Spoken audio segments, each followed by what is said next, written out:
materials back in one piece. The medical team has them under lock and key in the quarantine facility.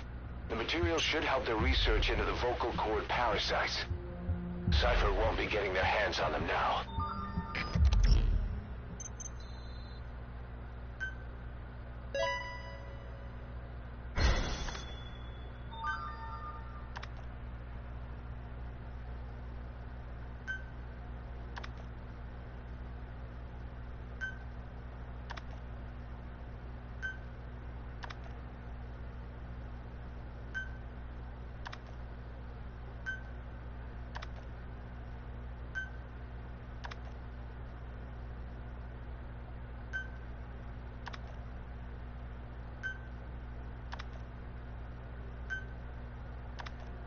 Where you going?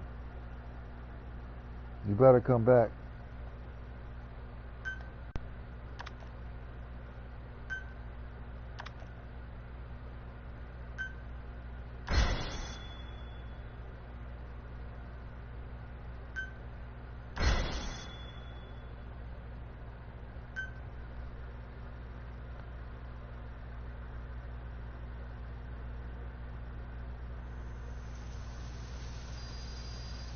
Boss, about that AI pod you retrieved from Emmerich's research facility. Guess what we found inside? A corpse. Human. The pod maintained a low internal temperature the whole time. Very little outside air got in. That would have slowed down decomposition. Still, the remains were mostly skeletal. Estimated time of death is between 6 months and a year ago. We put the screws to Huey about it. Listen to the tape. Turns out it was the body of someone we knew very well.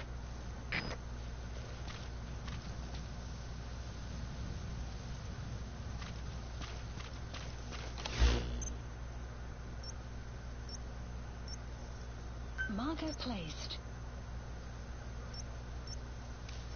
Marker placed. Marker placed. Marker placed. Marker placed. Marker placed. Marker placed.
You have arrived at your destination.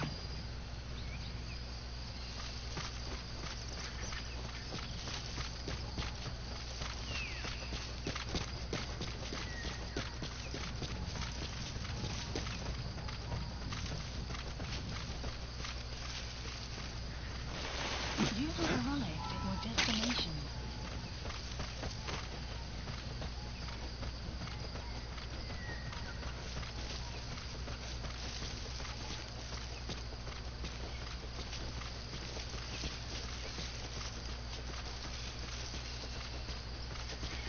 You have arrived at your destination.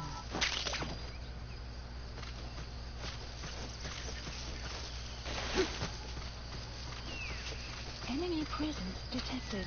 The map has been updated.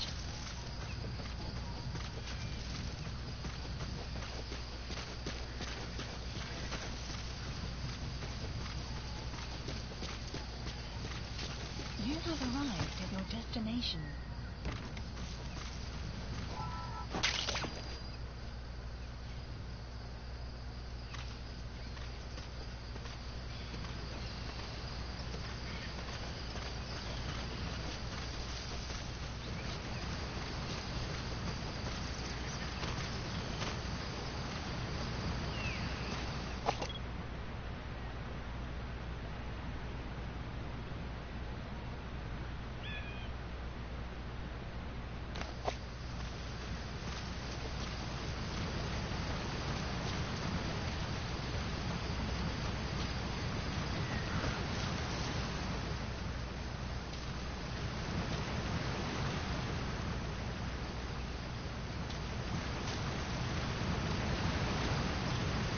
You have arrived at your destination.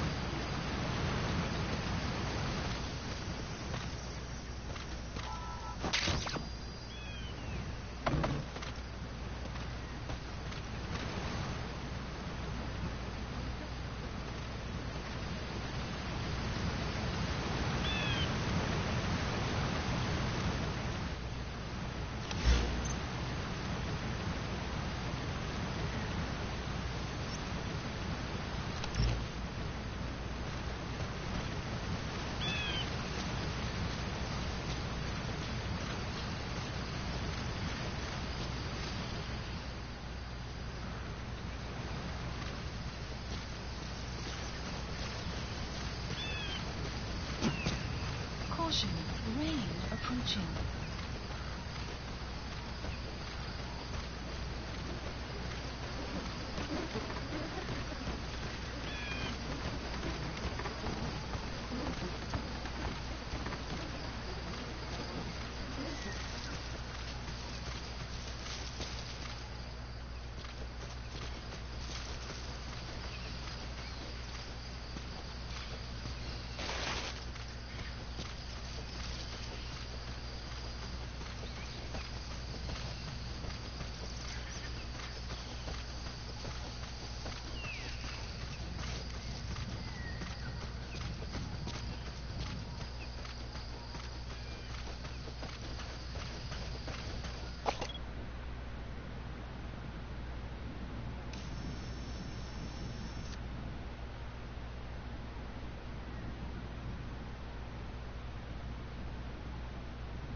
updated.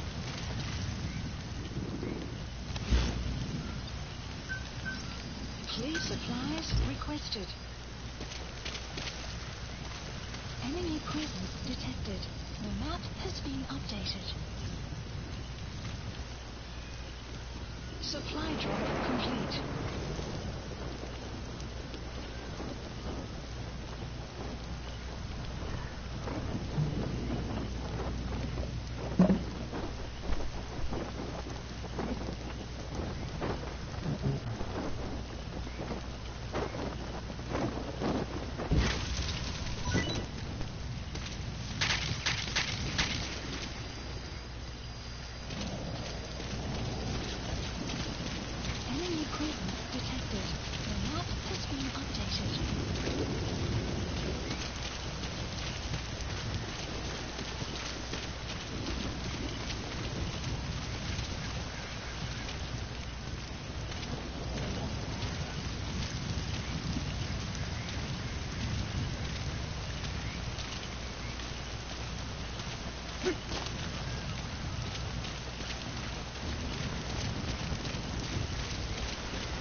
Analysis complete.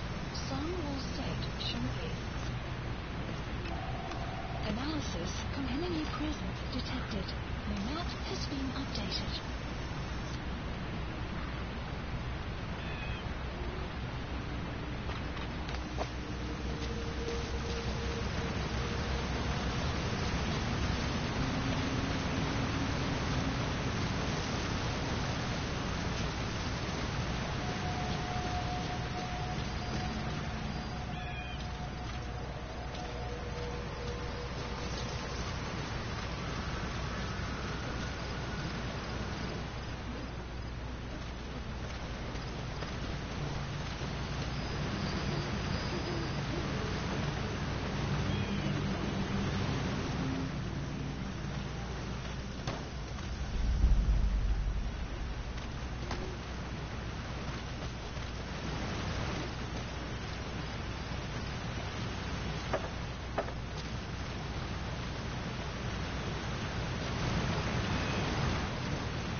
Analysis complete.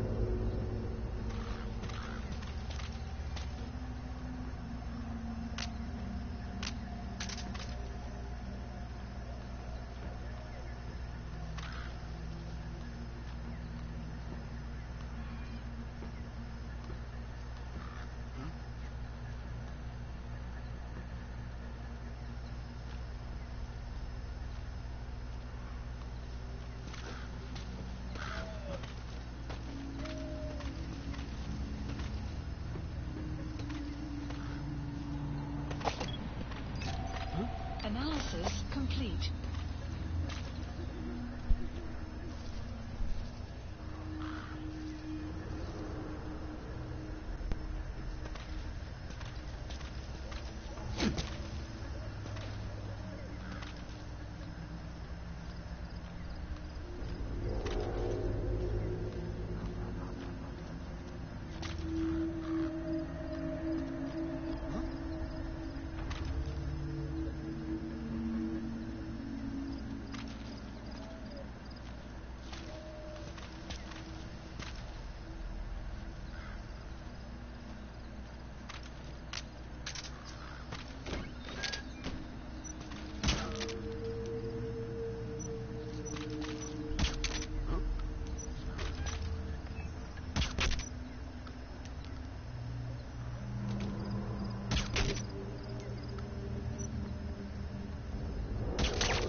Subject on board.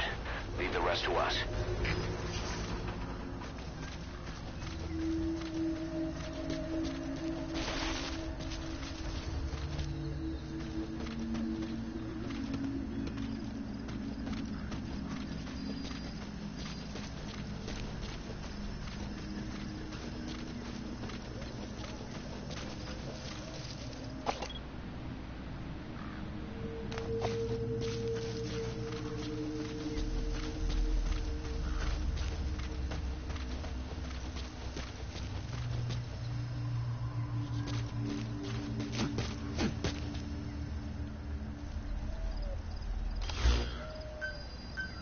Police supplies requested.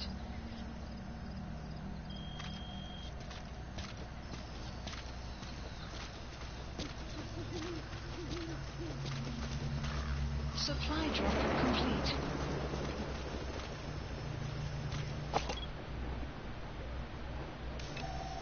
Analysis complete.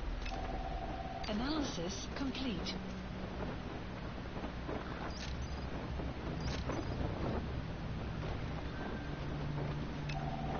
Analysis complete.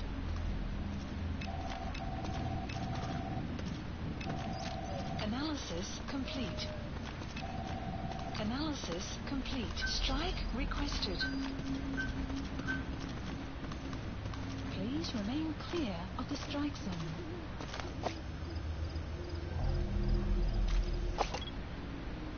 Strike will commence shortly.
analysis complete.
project has been added. Marker placed. Marker placed.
Select a landing zone.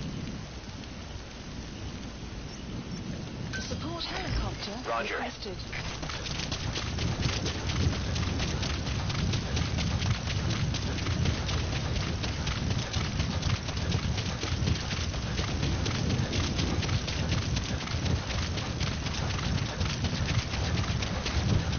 Extraction arrived at North Coast.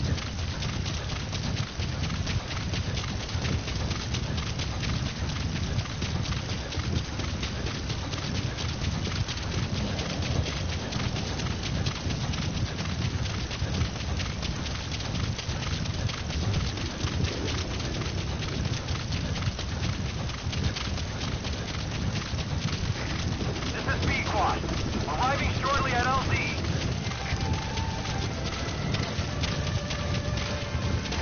This is Pequot. Have arrived at LZ. Will stand by.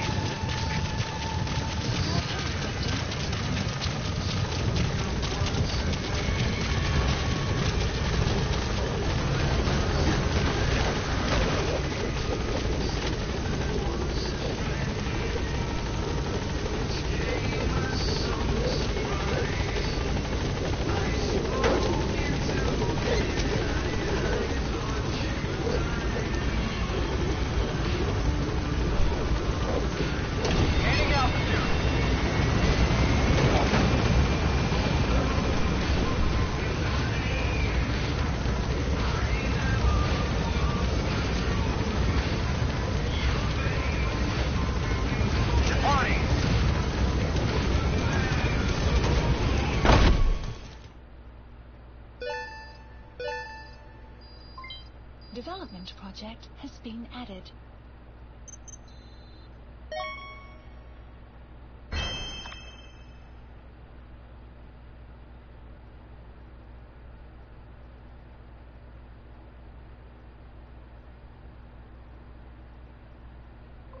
Legendary.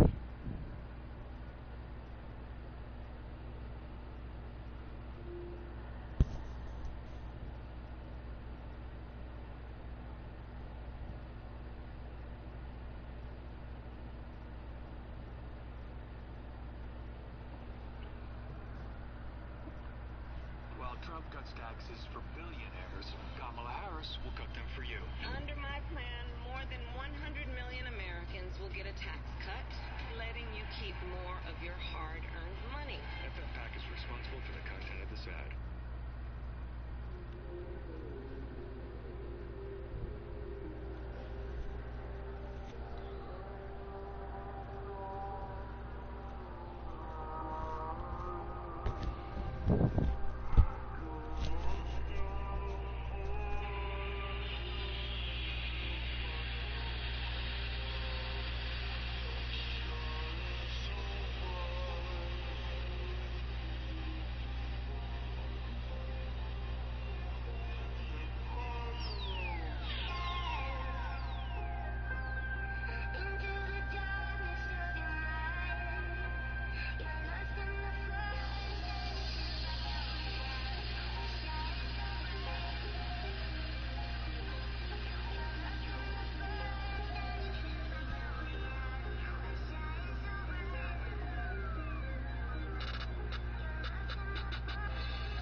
We'll try it some other time.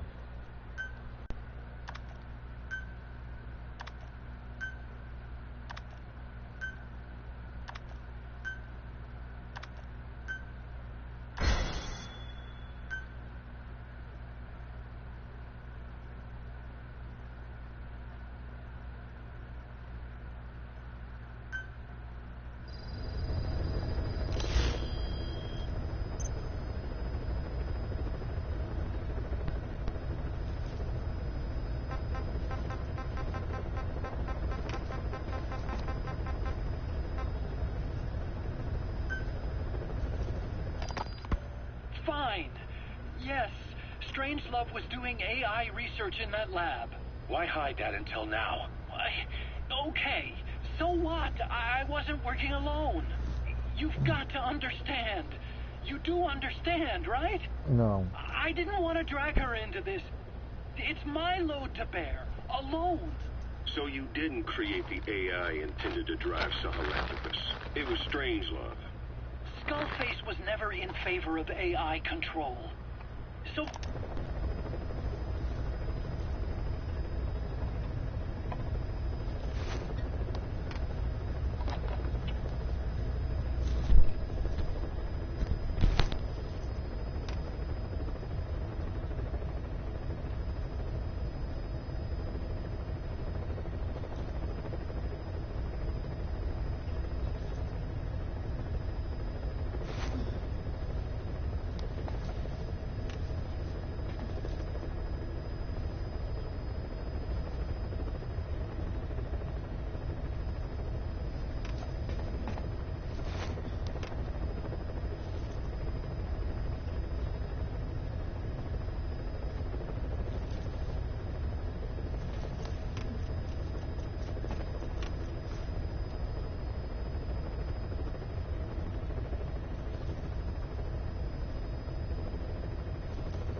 Apparently they argued.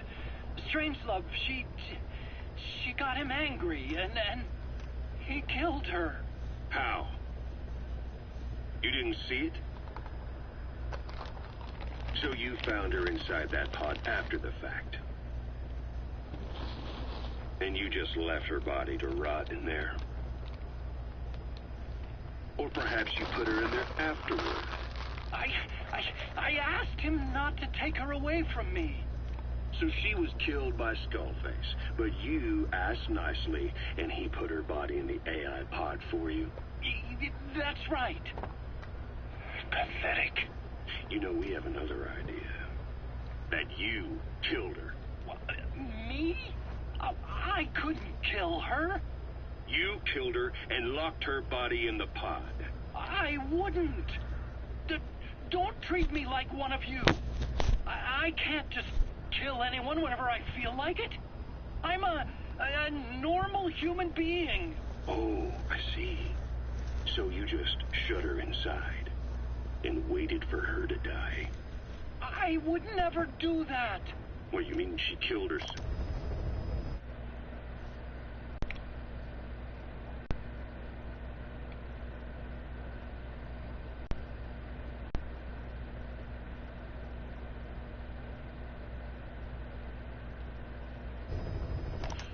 Yes. She climbed inside that pod and shut the door. It Wow. can't be opened from the outside. It was suicide. Hmm? Suicide, I said.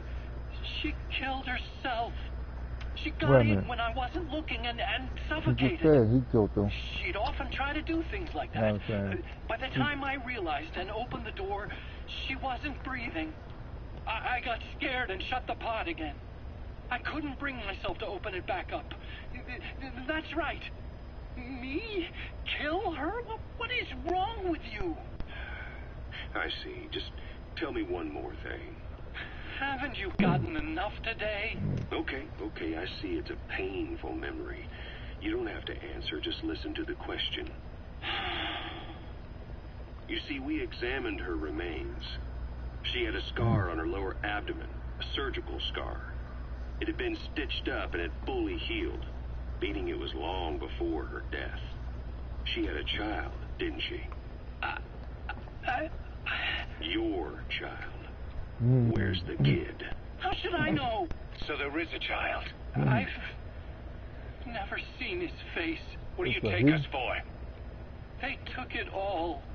Even my child. I didn't even know he'd been born. I lost everything. How old would he be? It's 4 years since then. And you know it's a boy. Strangelove said so. And his name? We called him Hal, even though I never saw his face.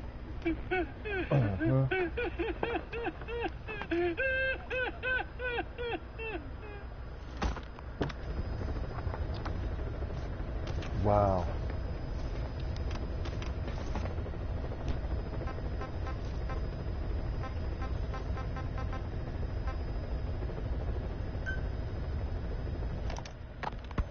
Volgan, the GRU colonel, was burned alive with the Shagohod during Operation Snake Eater 20 years ago. Despite suffering severe burns to his entire body, he still clung to life. After you left Seleniarsk, Volgan's body was taken to a research institute in the outskirts of Moscow. But modern medicine couldn't explain why he was still alive. Not that the colonel was any ordinary man to begin with. That constant electric current he had running through his body that he could unleash at will. To be honest, I was always uncomfortable around him. Thought I might get electrocuted just by standing nearby. The institute studying him was tasked with investigating and developing human paranormal abilities. The comatose Volgan was used to further the Soviet Union's research into such abilities. But not long ago, the facility burned to the ground. And Volgan's body was never found among the rubble, even though the fire started in the room where they were keeping him. This occurred at around the same time you woke up.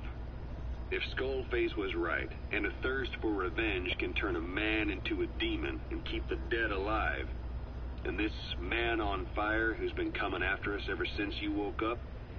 Well, that just might be what's left of our old friend Volgan. It's not over yet.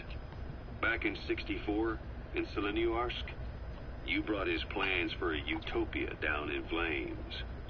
That grudge is what's keeping him alive. The day the research facility holding Volgan burned down, a Soviet jumbo passenger jet happened to crash nearby, far away to the north of that hospital in Cyprus. On board the plane was a young boy who was being studied at the same facility. The plane fell to earth from over 8,000 feet, but the boy's body was the only one not recovered. At almost exactly the same time as the crash, Volgan awoke in that facility. According to the Research Institute's documents, the gifts this boy demonstrated included psychokinesis and telepathy. To protect his mind from being inundated with other people's thoughts, he always wore a kind of gas mask. A rudimentary form of psychic insulation, apparently. We don't know where this boy is, but if Skullface is connected to him, we may cross paths with him yet. This boy is part of a new age where nothing we understand about the world makes sense anymore. Don't let your guard down.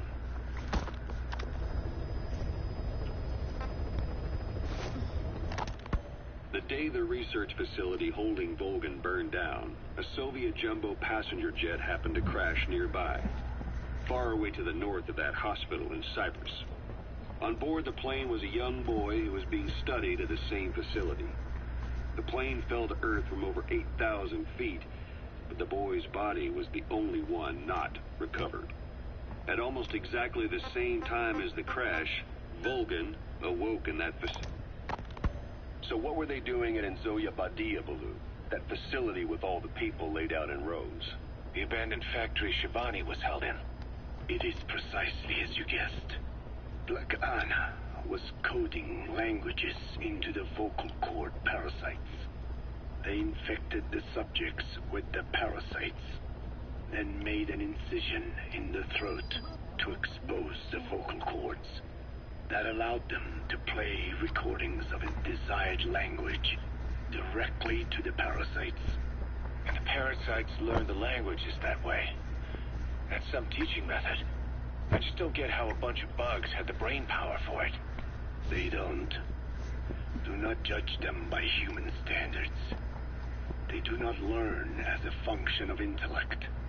Then how do they do it? What language the parasites react to is coded into their genes. You could expose the Japanese strain to English for years, and it would never learn the language and react to it. The pronunciation, rhythm, and structure are different. But what about, say, Spanish and Portuguese? Linguistically, the two are very close. Yeah, they're both Ibero-Romance languages. Even so, a Spanish language mating pair exposed to Portuguese will not copulate. Only when they hear Spanish. Only then. And the majority of their offspring will be the same. So it's a literal case of a mother tongue. But if that's so, I don't see how the different strains could be created in the first place. Well, among the many thousands of offspring, there may be just a few that react to Portuguese.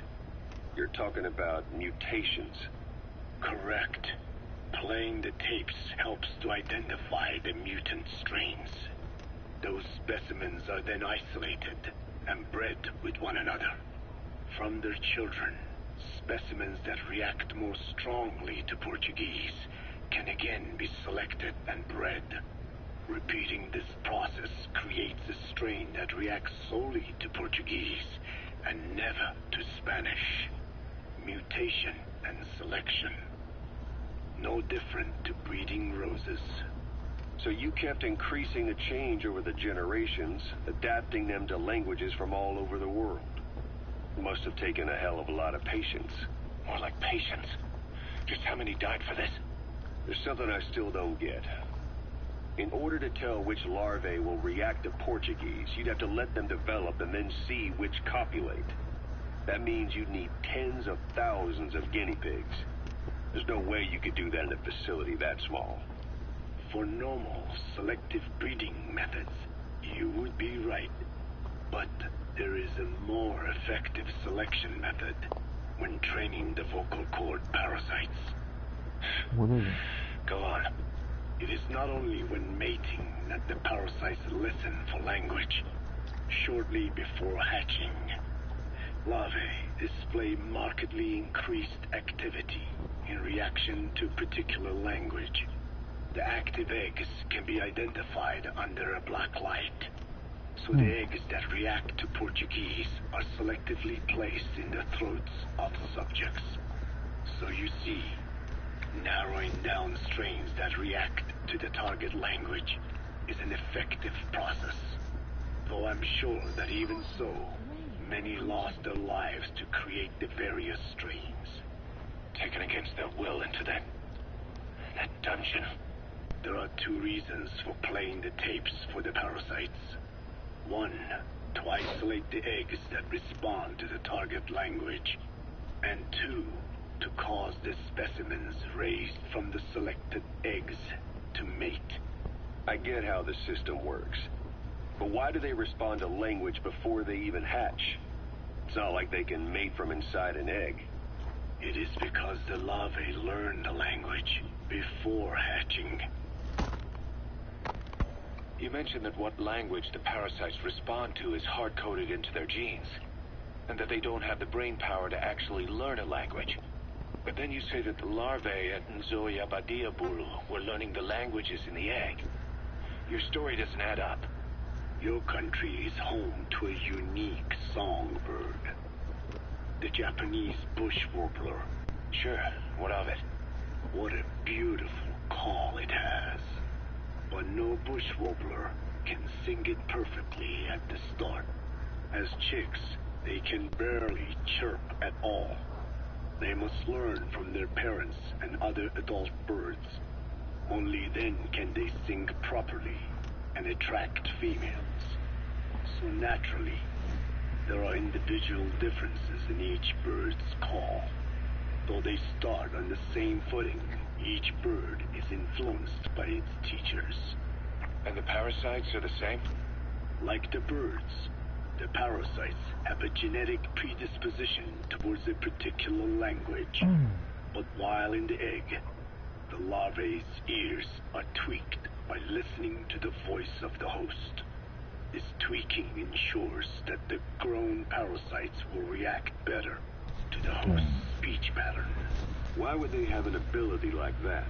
Yeah, why would There they? are distinct regional differences within even the same language. Rare is the language that has no unique dialects. Yes, learning the host's speech pattern before hatching attunes the larvae to whatever twist of pronunciation it will encounter. This adaptive ability is what makes them so They probably formidable. doing this shit in real I life. see. So a language requires selective breeding, but the parasites can learn dialects by themselves. Of course, having the egg-stage larvae listen to the tapes in the factory was not meant to teach them. It was more important to use that trait of theirs to identify the mutated strains. As I mentioned earlier, Is that really accurate enough to use as a weapon? You could wipe out a neighboring ethnic group by accident if their pronunciation is too close. what you say is true. In that sense, they are imperfect as ethnic cleansers. But for his purposes, they are good enough.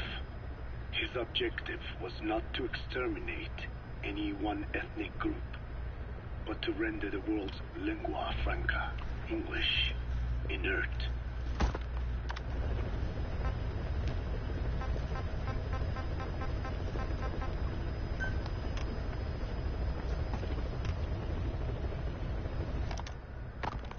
I have no doubt Skullface's plan is almost complete. At that point, I will no longer be of use to him. I must leave behind this record at least. A record of how the ancient vocal cord parasites became these abominable ethnic cleansing parasites. I believe he has two purposes for the cleansing parasites. The first, as their name suggests, is ethnic cleansing. This conflict between East and West that envelops the world will not last much longer. Once the Cold War ends, and the weight of America and the Soviet Union is lifted away, the ethnic conflicts they kept suppressed will all rise to the surface. It is not difficult to imagine that the radical sides will begin cleansing their adversaries. But what if an ethnic cleansing parasite matching the language of the aggressors were to be unleashed? The aggressors would be washed off the earth. At the very least, the idea that retaliation could eradicate your people would prove a powerful deterrent. The second purpose is the Englishization of the world. To cipher the organization, this is probably their main use. Man thinks in words, or rather, words are man's very means of thinking. If you erase a word representing some concept, the concept itself disappears from the world. Nishone means beautiful in Navajo. I'm not your mother. But the image that comes your to mother mind laying over when there. we Why say you want to come lay with me? Nishone differs from the Black Anas, beautiful. An azure sky, a rolling landscape, lush greenery. The meaning we place in Nishone has its roots in Dene culture. If we That's lose not a toy, the little word one. Nishone, the That's images my video of our game beautiful cord. You homeland fuck that will up, be it washed costs money away to replace. into oblivion along with it. Just as You don't have Orwell money. indicated years ago, You don't even know what money is. Cipher, being based in America, is pushing Englishization for Yeah. this very reason. Suppose all 5 billion people on this planet come to read, speak, and think in English. Their wills could also be streamlined under English. Cipher's control would be all the easier. Economic governance would progress in leaps and bounds. The ethnic cleansing parasites would be a great aid in accomplishing this goal. There is no need to destroy every language besides English. All they need to do is weaken other dominant languages competing with it. Russian, Chinese, Arabic. If people know they risk their lives speaking such languages, they will flock to the lingua franca that is English. Cipher need not even focus attention on smaller languages. After all, they are already being eaten away by English. Business, education, film, commodities. English has permeated every area of global society. I can see this when I look at young Dene.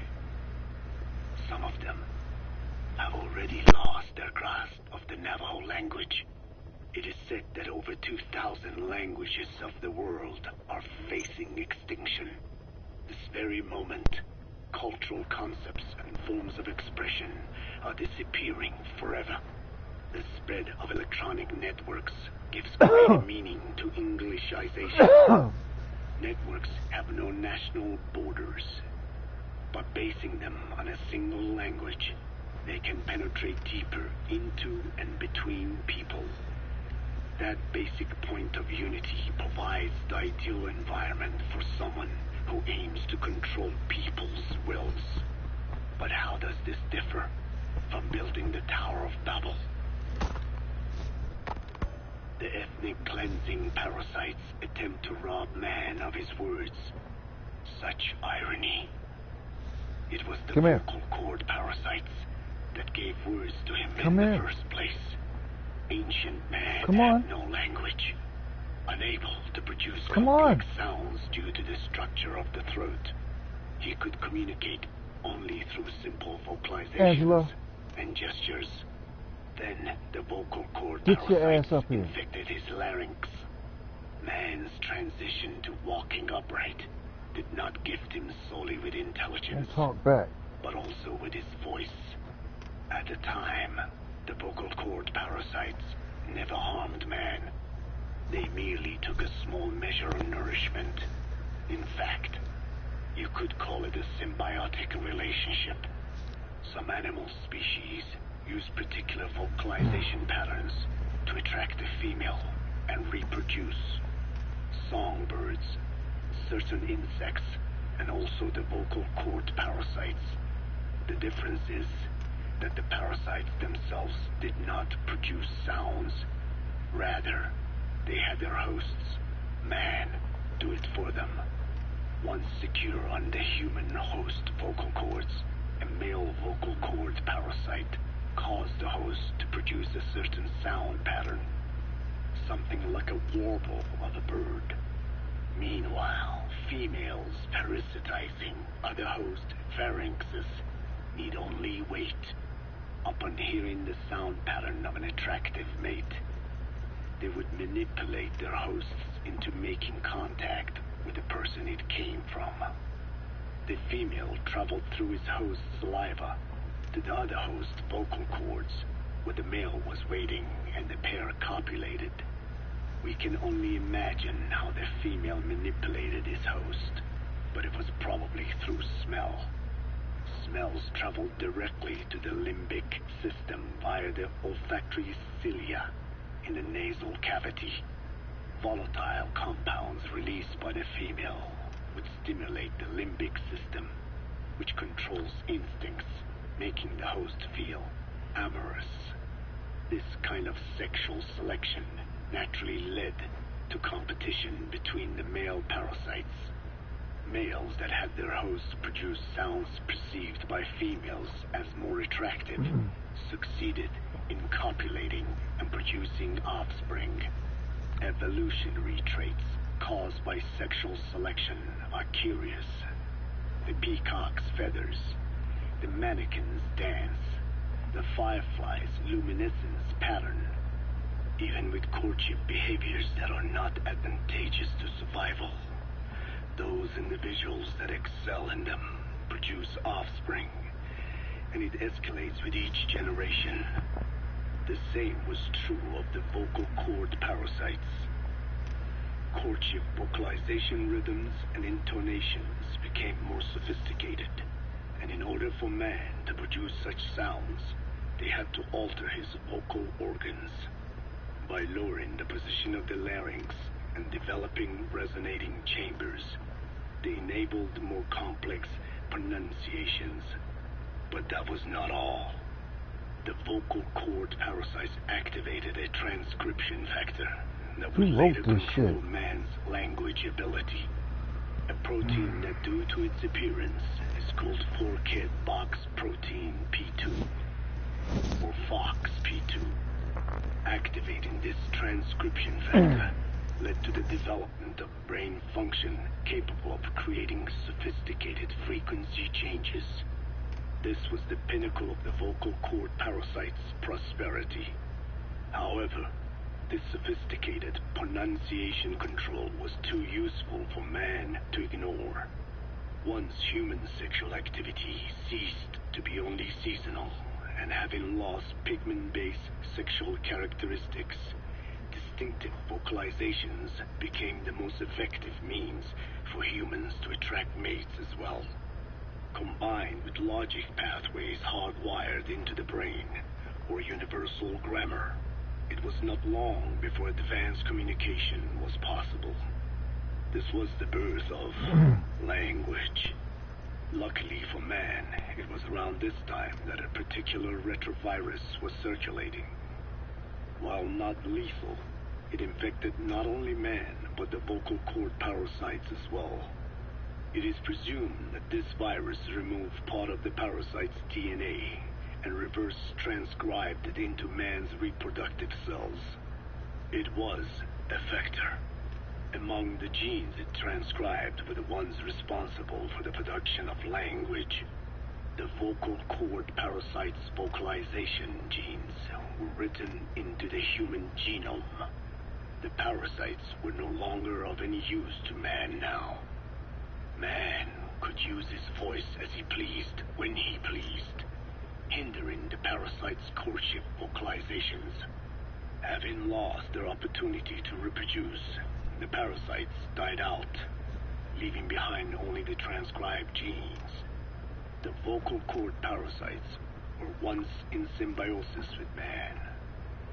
Its genes even became a part of his.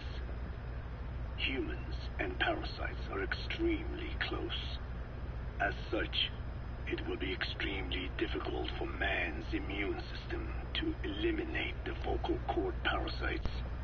Even cutting them out will be no simple matter, which is exactly why these ethnic cleansing parasites are such a formidable weapon. The rise of the vocal cord parasites goes back approximately 300 million years to the Permian period. At that time, they were not even parasites, but predatory autotrophs. They are believed to have been the common ancestor to the Pentastomida and the Cyclops genus of copepods. However, Earth's environment underwent a violent change at the end of the Permian period. The cause is unclear, but evidence suggests that over 90% of the Earth's organisms at that time died out. The most pronounced threat to the protoparasites was the severe reduction in oxygen concentration. The result was cladogenesis, a splitting that gave birth to a new strain that could parasitize other organisms' respiratory apparatus. This survival tactic helped lower their oxygen consumption, and inhabiting the throat kept them securely in contact with inhaled air. The best survivors were those that parasitized the reptiles that flourished at the time. Entering the Triassic period, the reptiles evolved into dinosaurs, and the protoparasites shared in their success. Dinosaurs developed respiratory organs called air sacs to adapt to the low oxygen environment. These in particular helped the protoparasites thrive, but another trial awaited them. The end of the Triassic period saw another drastic change in the Earth's environment. For most parasites, the male and female take the same host. Many are, in fact, hermaphrodites. Originally, the vocal cord parasites were as well. But for any strain to ride out a severe environmental change, it must secure a steady pool of genetic diversity. Another split. Now the newest strain procreated with mates found in other hosts. And in order to increase its encounters with those mates, the new strain utilized the voice of its host. They came to inhabit the host's vocal cords. This truly was the birth of the vocal cord parasite. The parasites developed the host's pharynx to form resonating chambers and used them to produce sophisticated mating calls. The relatively upright posture of the dinosaurs was important in this, because the crooked L-shaped pharynx was more suited to the development of resonating chambers. These developments ushered in a time of great prosperity for the parasites. But for the third time, the parasites had a major hurdle to overcome. The meteorite impact at the end of the Cretaceous period, which spelled the end of the dinosaurs. With their hosts extinct, the vocal cord parasites had no option but to find a new habitat.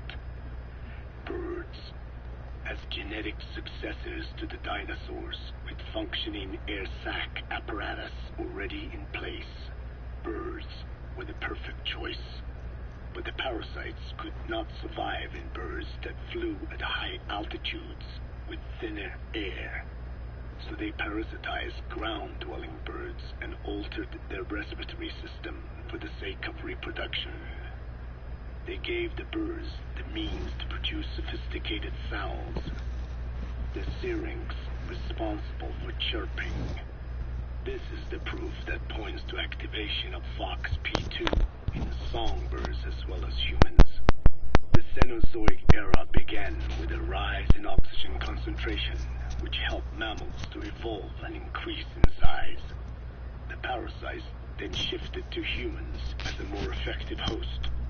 Humans' bipedal upright walking meant that our throats could support larger resonating chambers. At first, vocal cord parasites entered humans using birds as their intermediate host. But eventually they changed to conducting their entire life cycle within human hosts. What happened next is as I have already described. People took the vocalizing prowess given them by the parasites and made it language. And once the parasites could no longer use it as their mating call, they died out. Or in other words, the parasites overcame all evolutionary hurdles except humanity. Skullface shared his opinion on this matter. He said the Ethnic Cleansers Project was sure to succeed. After all, the parasites had a grudge against us humans. To think we awoke them after such a long slumber, just so they could sate their thirst for vengeance. It is terrible, unforgivable, and yet, it is what I have done. I learned of the vocal cord parasite's existence in literature belonging to the Foundation. It was little more than a theory. The question was, why does only Homo sapiens among all primates have highly developed language? Human versus everything else. The missing link between these was the mystery that gave rise to this theory. I was fascinated by the idea of their existence. In the Dine creation myth, the Neo Dine, who first inhabited the world, were insect-like creatures. I came to imagine that those insect-like creatures could be humans living in symbiosis with the vocal cord parasites. But I had not the faintest idea of how I could resurrect them. That is when Skullface came to me. What he offered me was not just assistance with my metallic archaea research. He told me the vocal cord parasites really existed. And not only did they exist, they had already been brought back to life in the modern age.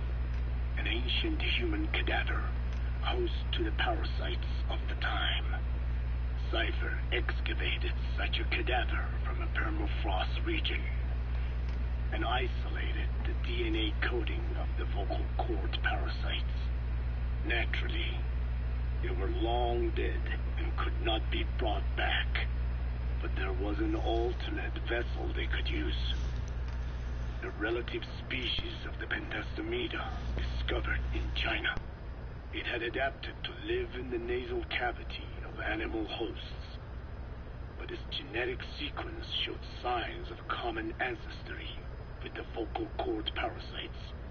Ontogenesis, a path of an organism to maturity, is like a roadmap of the phylogenetic evolution of the entire strain. Cypher used this to effect a reverse evolution of the modern parasite and resurrect the vocal cord parasites.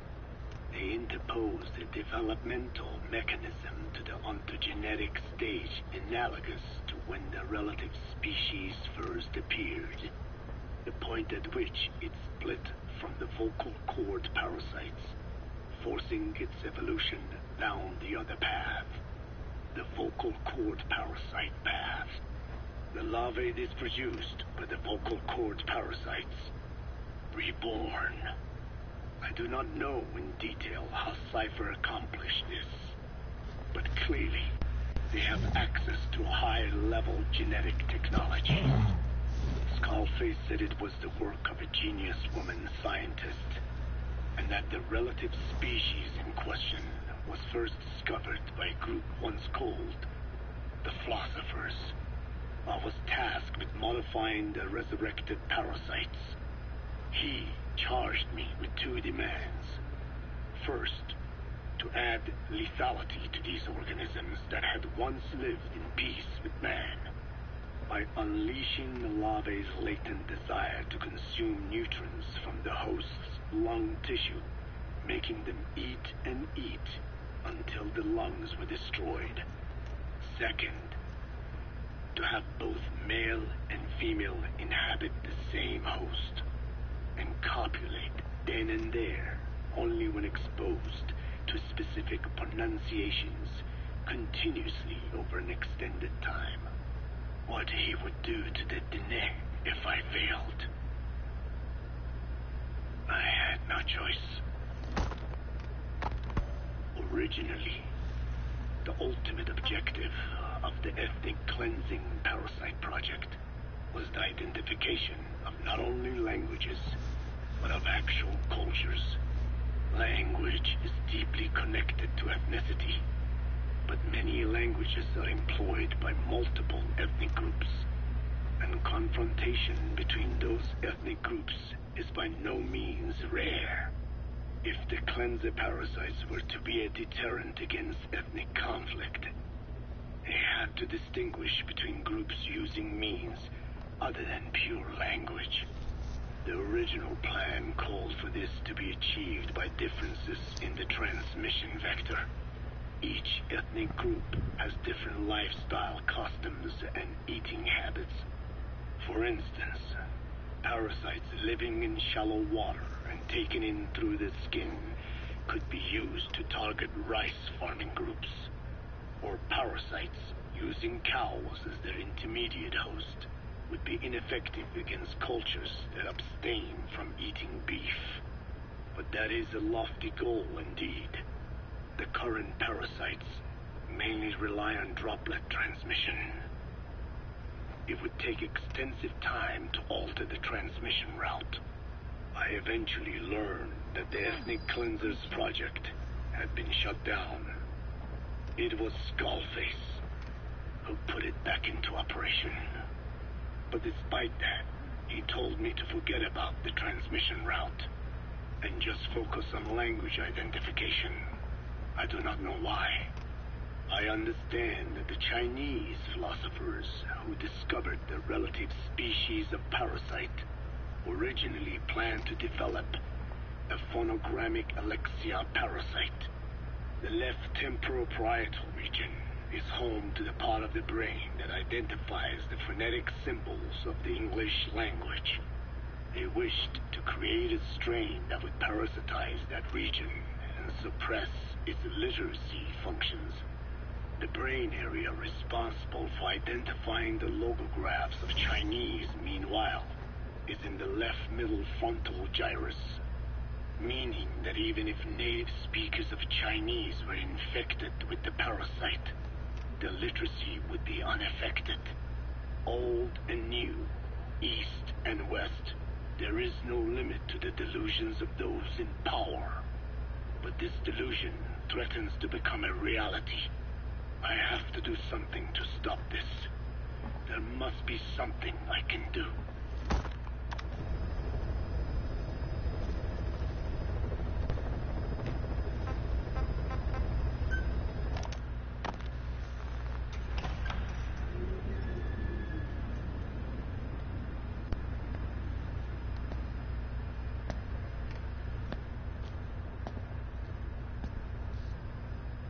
Ya'at-e.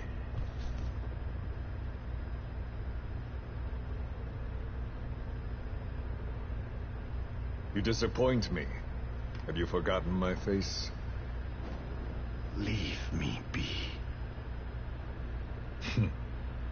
You won't respond to anyone else, so I figured it must be me you wanted to see. But now you won't even look at me. Have I not suffered enough? Not until you've eased my suffering first. To tell you the truth, old man, I'm in a bit of a bind. It's about your children. You know what I mean? The parasites. The ones that infect a man's throat, killing him if he speaks their language. They must not be allowed to multiply.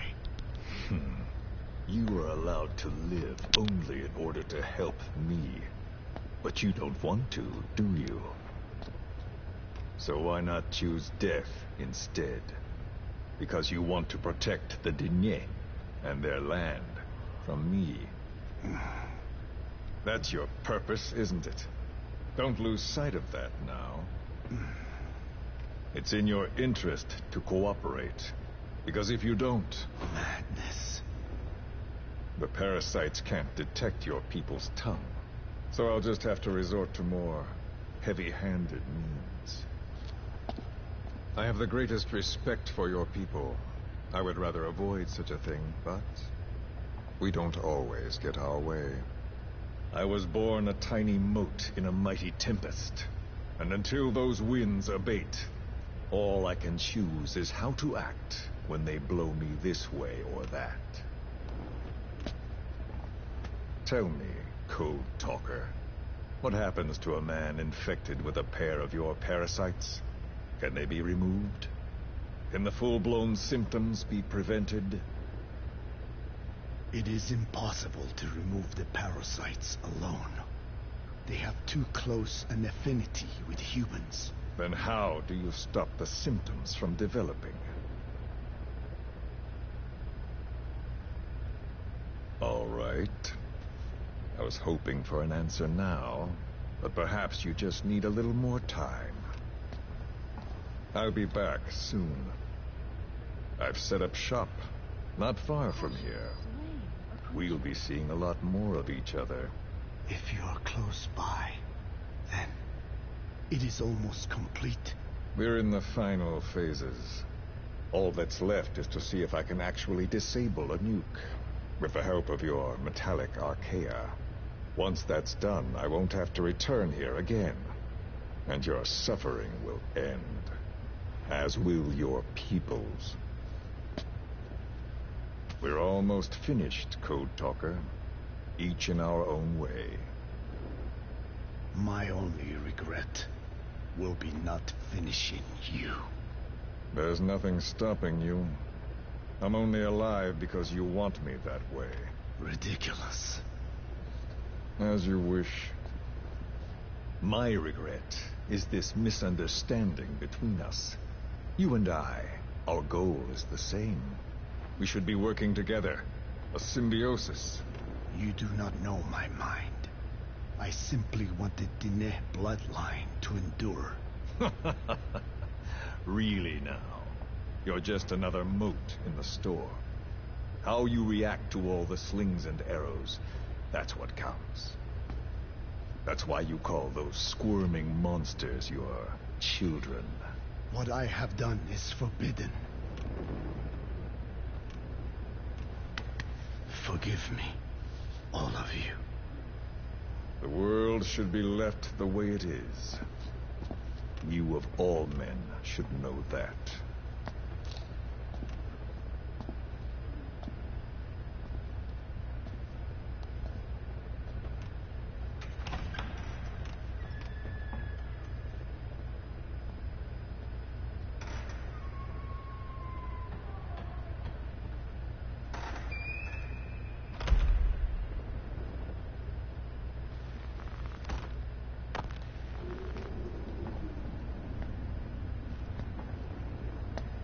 Forgive me, but my schedule has changed. The time for grace and good manners has now run out. Please. Torture will not work on me. Surely you know this. Oh, I have no intention of getting rough with you. You haven't been beaten.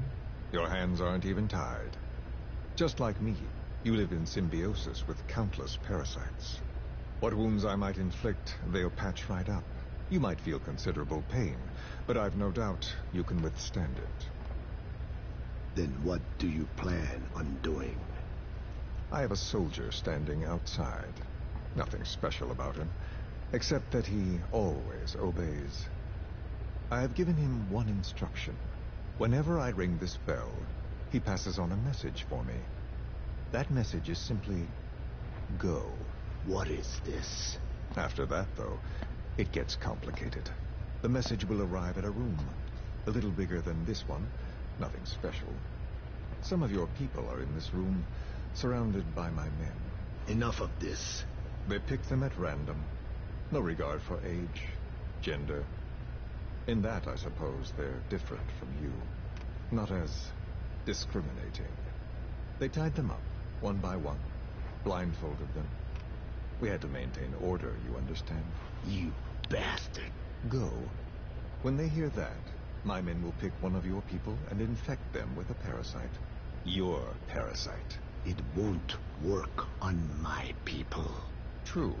The vocal cord parasite doesn't respond to your language. But what about English? An English strain. It exists. A ring of this bell, and they infect one person. If that person abandons the Navajo language, the English strain will trigger symptoms.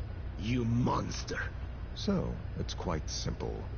Every time I ring the bell, another of your people is infected. Don't do this. I don't want to do this. I'd rather not have to ring the bell, which is why I'm hoping you will talk to me. What do you want? What else could you possibly want? You know the answer to that. How to prevent the symptoms caused by the parasite. You cannot control it like some slave. Forget the idea. Forget it? Unlikely. I will never tell you. What have you done? You made me do that. You black-hearted... Settle down. Don't use it again. Well, that is up to you. All you need to do is tell me what I want. How to prevent the vocal cord parasite symptoms. Why? Why do you need to know? The adult soldiers at Amasa are all dead. What? The parasite traveled downstream. How? It would appear that he was involved. Another demon who woke up from 9 years of slumber. As a result, the vocal cord parasite spread through the village. I told you this would happen. It was an unfortunate accident. He is becoming an annoyance. He may stumble upon the truth sooner or later, but I suppose that is really of no consequence. One day, he too will pay for what he has done. Black Anna. The real demon is you. You know, this incident made me realize something. You are right. I should have acted with more humility. These creatures cannot be controlled. All the more reason I require a means to stop them. There is no such way. Oh, really? Wait! Don't ring it again. It is up to you. Out with it! I see now. There must be more to it than that. What? They are in you. You use this land to breed more of my children. And not just here. No. In pursuit of your ethnic cleansers, you sifted through many language strains, finding hosts, breeding more and more. You would have been infected in the process. Infected with countless strains. Most likely your mother tongues as well. Romania, northern Transylvania. You found that one too. Yes, the Hungarian strain that responds to the CK's dialect. Silence! Black Anna. It is you who shall pay.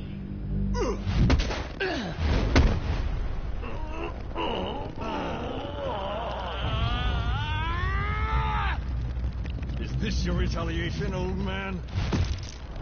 Let my people go and never bother them again.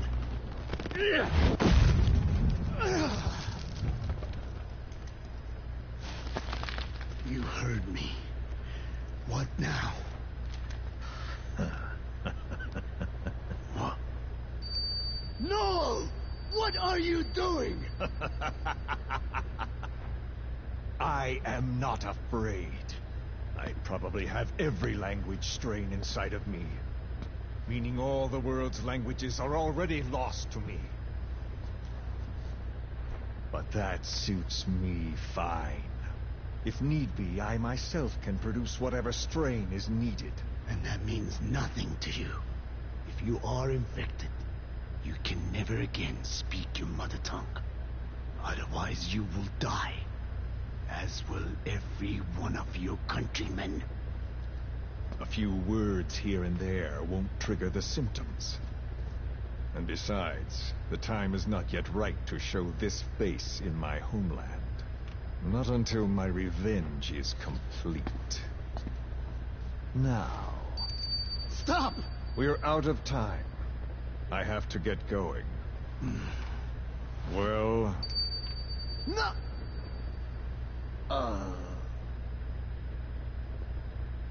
Radiation. It's radiation. Radiation, of course. So it can be used. But how much? I do not know. Radiation denatures their reproductive cells, preventing them from mating. Same principle as the sterilization technique. The reproductive cells are more sensitive to radiation than the rest of the body. But I have not tested it. There is no telling what mutation could result, or how the host may be affected.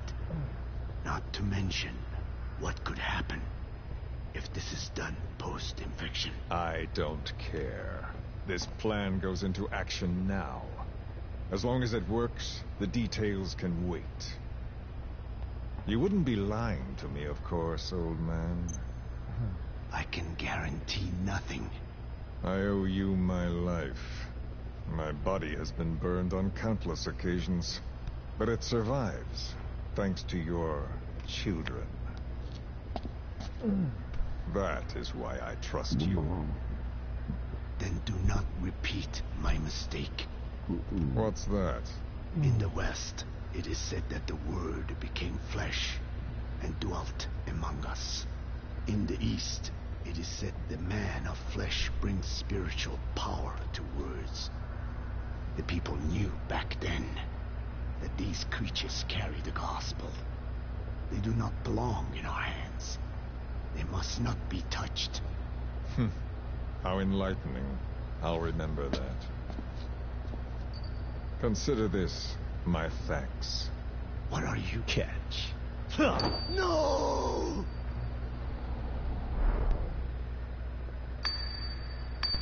What the hell? Yeah.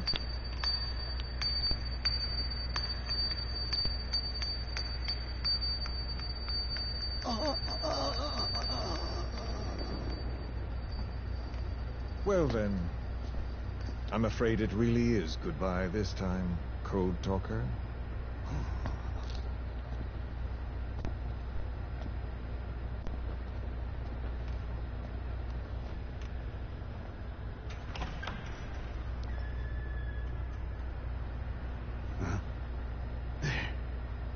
There is no soldier. Huh. Now where did he run off to? Guess he wasn't as obedient as I thought. There never was any soldier. So long. You! How dare you!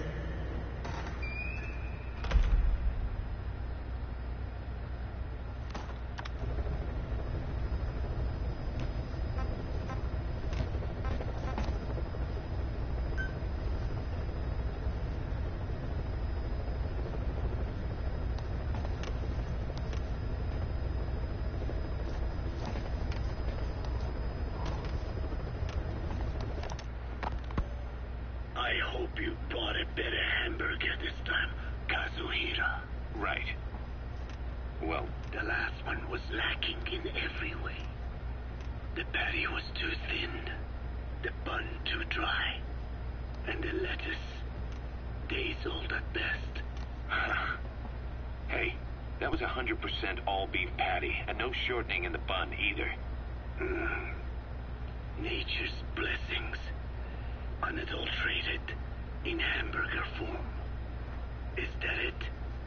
But when taste falls short, so does our gratitude to nature. Making such precious blessings unpalatable is sacrilege. I hate to admit it, but I think you're right. I should have known better than to settle for second best. That's why I had him run some more R&D, develop a new burger. In fact, one of our researchers just dropped by with the latest results. Here it is. See how you like this? We shall see indeed.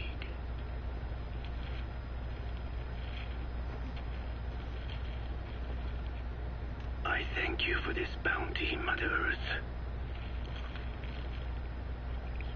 So, what's the verdict? Not bad. And? But it does not hold a candle to what I ate back home. Everyone's a critic. Damn it. I was sure the Kobe beef, but maybe we didn't have enough. If we had any more, we're cutting into our profits. Profits? We'll be taking a loss on every unit. What are you talking about? Anyway, I'll be back with another round of product. I will be waiting. Did you say product?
Please select a landing zone. Heading to Mother Base.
Analysis complete.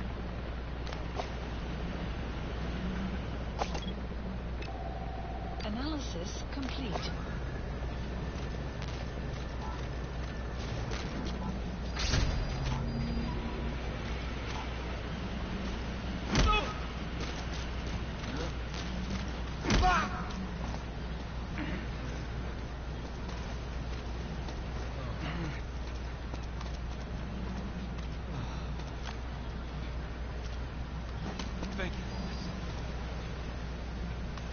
Thank you, boss.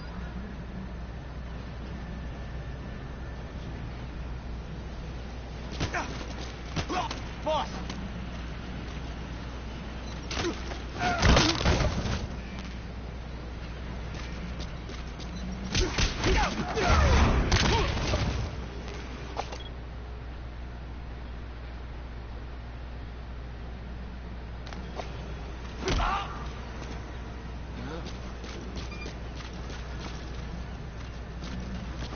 Let us know if you need supplies, boss.